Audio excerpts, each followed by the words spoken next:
আসসালামু আলাইকুম everyone, welcome to my new video. অনেক দিন পর আবারও আপনাদের মাঝে আসলাম নতুন একটি লং ভিডিও নিয়ে। এর মধ্যে আসলে অনেক দিন গ্যাপ পড়ে গিয়েছে, আমি লং ভিডিও আমার চ্যানেলে আপলোড দিইনি, কিন্তু আমি রেগুলারই আমার চ্যানেলে শর্টস ভিডিও আপলোড দিয়ে থাকি। সেটা আপনারা যারা আমার চ্যানেলটিকে ফলো করেছেন তারা অবশ্যই জানবেন। তো আমি আজকে খুবই সহজ একটি রেসিপি নিয়ে আপনাদের সাথে হাজির হয়েছি, যেটা হচ্ছে আমার উপকরণগুলো দেখেই বুঝতে পারছেন, নুডলস রান্না করা। আমরা আসলে নুডলস সবাই পারি, কিন্তু তবুও আমি আজকে আপনাদের সাথে আসলে শেয়ার করতে চাচ্ছিলাম যে ঘরের যে সহজ কিছু উপকরণ দিয়ে অনেক সহজেই আসলে নুডলস রান্না করা যায় সেই রেসিপিটাই। তো আমি প্রথমে কড়াইয়ে তেল দিয়ে সেখানে আমার কাছে যে বাসায় গাজর ছিল, গাজর, কাঁচামরিচ আর পেঁয়াজটা একটু তেলের মধ্যে ভেজে নিলাম।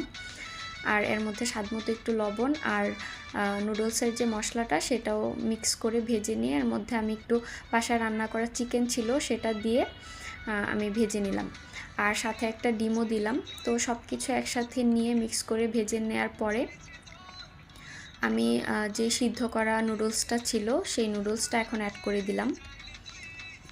তো এই তো আমি সব কিছু আর একটু নেড়ে চেড়ে ভালো মতো মিশিয়ে নিব। আর একটু মোটামুটি আর একটু ভাজা হয়ে যাওয়ার পরে আমি এর মধ্যে একটু স্বাদমতো সয়া সস অ্যাড করব। সয়া সসটা নুডলসে যদি দেই তাহলে আমার কাছে খুবই একটু টেস্টি লাগে, তো এই জন্য একটু সয়া সস দিলাম।